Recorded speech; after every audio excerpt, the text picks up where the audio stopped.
you very much. Sitting or standing, I'm a bad speaker anyhow, so I will remain here. But it will be a short speech. I just wanted to insist on two aspects of what we did in our group. This is the list you will find in the chapter, the different questions asked by the group. I just wanted to address one point related to the transformation of medical services, and the second one related to literacy. The first is related to service provision. I think that certainly this will be a major field of changes in the future if genomics is going to develop.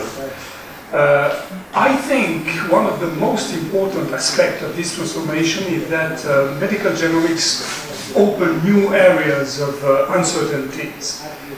This is, I think, a very important lesson of this century, because in general, chronic disease is a much more complicated problem, not only, well, in terms of understanding, but not only in terms of care.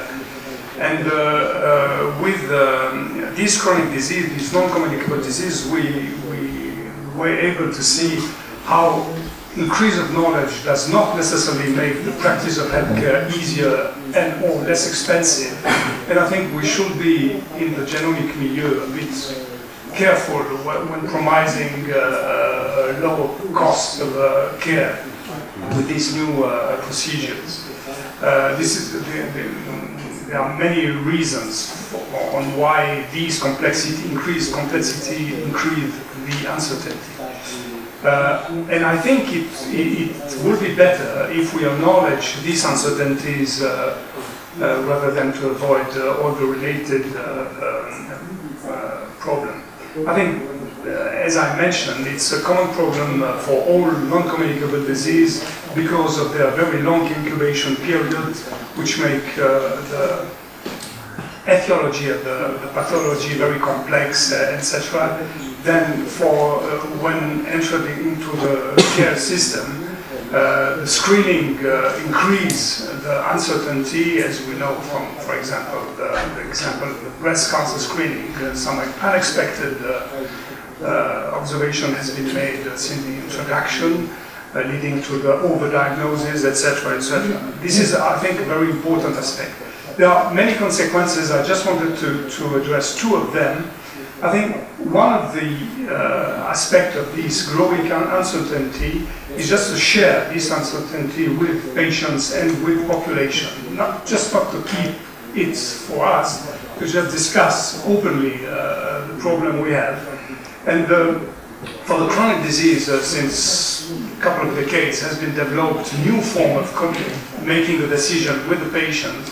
You may know probably the most well-known is the Sharon decision-making program they developed in Boston.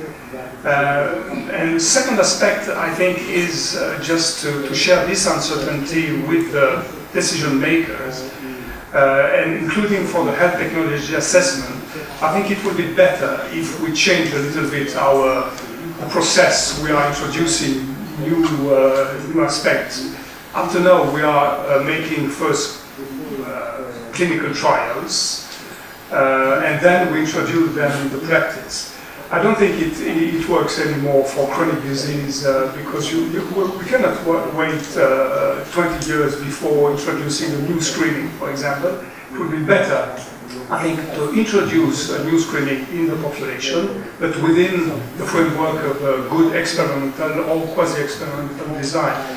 There are several trials in this direction, I think, ongoing. We could take this model. The second thing I just wanted to mention is just to have a plea not only to increase the literacy of the patients and the professionals, but also the public health literacy on the perception of the problems. And in particular, I think one of the problems which is coming with this problem of genomics is the competition for resources in the health system. This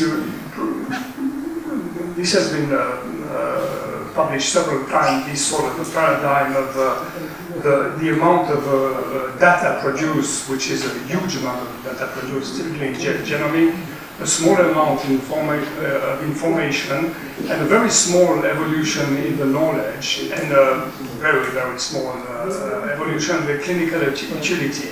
Unfortunately, there is not the graph for the public health impact, which will be probably still a very small one.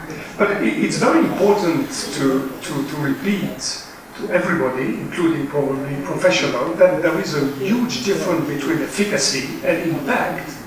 And even if, according to the Bellagio statement, that efficacy will be proved in a few decades, even if extraordinarily efficient, this is very unlikely to have major impact on the population health. And I think we have to be clear on that for this, and just to remind you that by far the largest public health improvement has been obtained by very general measures like children's work hours, sewage system, etc. And that we still now have very many low-hanging fruits to prevent disease, which is after all the main concern we should have in terms of population. And for example, the WHO strategy against non-communicable disease just repeatedly insists to say that mass production of tobacco, alcohol, sedentarity, and unbalanced diet are the four key factors to be addressed in the coming decades. And